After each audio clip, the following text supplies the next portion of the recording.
সেখানকার একজন অফিসারকে পাঠিয়েছিলেন ভারতবর্ষে, তার নাম তন্মী সম্বট। তন্মী সম্বটকে পাঠিয়ে কাশ্মীরে তিনি এসে পড়াশুনো করেছিলেন। সেখানে সারদা লিপি, সারদা হচ্ছে কাশ্মীরের প্রাচীন ভাষা এবং লিপি, সারদা লিপি এবং ব্রাহ্মী দেবনাগরী ভাষার অনুকরণে সেখানে গিয়ে তিনি তিব্বতী স্ক্রিপ্টগুলো তৈরি করেছিলেন।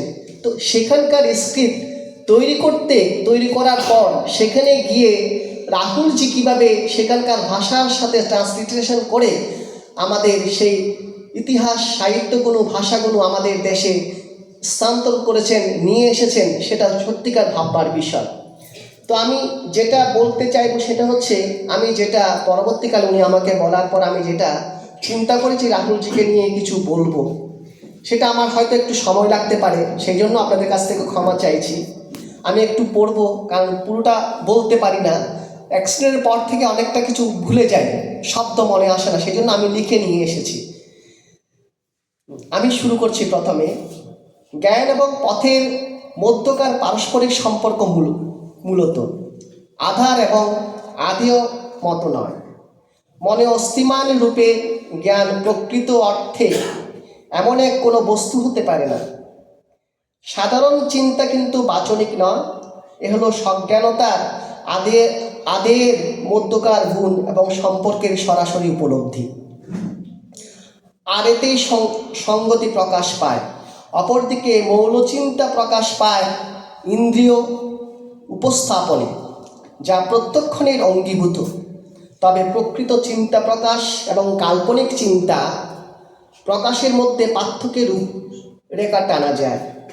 প্রথমটি হলো একটি সিদ্ধান্ত, যা প্রকৃতই ঘটেছে। অপরটি হলো প্রতিজ্ঞা, যা চিন্তা প্রকাশের কাল্পনিক সম্ভাবনা মাত্র। এই যে সিদ্ধান্ত এবং প্রতিজ্ঞা বা চিন্তা, এগুলো রাহুলের জীবনে প্রতি মুহূর্তে ঘটেছে, প্রতি সময়ে তিনি ঘটাতে চেষ্টা করেছেন। অপরদিকে চিন্তার সঙ্গে তত্ত্বেরও প্রভেদ রয়েছে। বিজ্ঞান প্রভাবিত করে ইন্দ্রিয় উপস্থাপিত তত্ত্বাবলী, তারা হলো তাৎক্ষণিক উপলব্ধির উপাদান, যা চিন্তা নামে গৃহীত।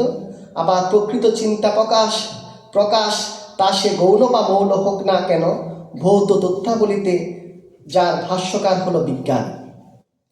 সত্তার হলো জ্ঞান। জ্ঞাতার সত্তায় পরিবর্তন সাধিত হলে তা রূপায়িত হয় জ্ঞানের প্রকৃতি ও পরিমাণে। এর ফলে তথ্যের উপযোগিতা বৃদ্ধি পায় বটে, কিন্তু তাৎক্ষণিক উপলব্ধির গুণমান ক্ষুণ্ণ হয়, অর্থাৎ স্বজ্ঞাশক্তির বিলোপ ঘটে। কিন্তু সেখান থেকেও হয়তো আমরা এই শব্দগুলো বলছি, শব্দবন্ধগুলো বা বাক্যবন্ধগুলো বলছি, কিন্তু সেখান থেকেও তিনি উত্তরণ ঘটিয়েছেন রাহুলজি। আমরা যেটা পাচ্ছি রাহুলজি সম্পর্কে, সেটা জ্ঞান এবং প্রজ্ঞার পার্থক্য সম্পর্কে হোয়াইট হেড বলেছেন এইভাবে, জ্ঞানের কিছু ভিত্তি ব্যতীত তুমি প্রাজ্ঞ হতে পারো না, তবে তুমি সহজে জ্ঞান অর্জন তথা প্রজ্ঞাহীন থাকতে পারো। রাহুল সংকীর্তনের জীবন বৃত্তান্ত নিয়ে আমরা অনেকেই জানি। তার তিনটে নাম আমরা জানি, কেদারনাথ পাণ্ডে, এবং তার আরেকটা নাম ছিল দামোদর দাস। আজকে আমরা যেই নামে জানছি তিনি রাহুল সংকীর্তন। রাহুল সংকীর্তন কেদারনাথ পাণ্ডে জন্ম 1893 সালে 9 এপ্রিল উত্তরপ্রদেশের আজমগড়ে।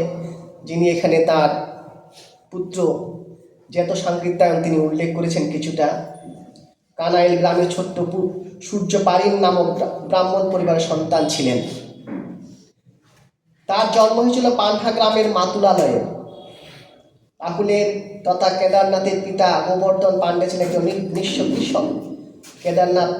কেদারনাথের মাতা ছিলেন কুলবন্তী।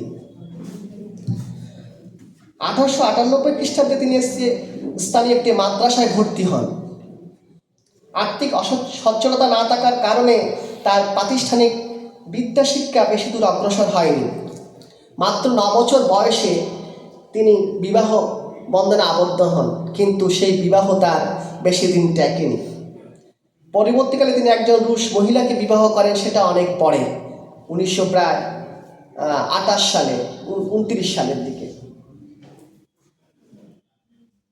মাত্র 9 বছর বয়সে তিনি আবার সেই, যখন তিনি বিবাহ বন্ধনে আবদ্ধ হয়েছিলেন, সেই বিচ্ছেদের পরে, সেটা বিচ্ছেদ হলেও পরবর্তীকালে সেই প্রথম মহিলাকে, সহধর্মিণীকে তিনি দেখতে গেছিলেন, একদম যখন তার শেষ বয়সের কিছু আগে।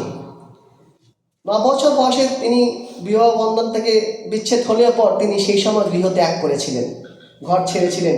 ঘর ছেড়ে তিনি চলে এসেছিলেন বারাণসীতে, এবং 5 বছর পর 14 বছর বয়সে তিনি কলকাতায় উপস্থিত হন। প্রকৃত কারণ কি সেটা জানা যায় না। এ প্রসঙ্গে তিনি ভ্রমণ লিপ্সার বিষয়টিকে গুরুত্ব দিয়েছিলেন। জনবহুল কলকাতা নগরী তাকে ভীষণভাবে হতাশ করেছিল। অজ্ঞতা তিনি তার গ্রামে ফিরে যান। 1906 খ্রিস্টাব্দে 16 বছর বয়সে পুনরায় তিনি কলকাতায় এসে এক তামাকের দোকানে কাজ শুরু করেছিলেন, কিন্তু সেখানে কিছুদিন কাজ করার পর গুরুতরভাবে অসুস্থ হয়ে মেডিকেল কলেজে ভর্তি হয়েছিলেন সেই সময়। আবার 1910 সালে তিনি যে জীবন চেয়েছিলেন, সেটা হচ্ছে ভ্রাম্যমান জীবন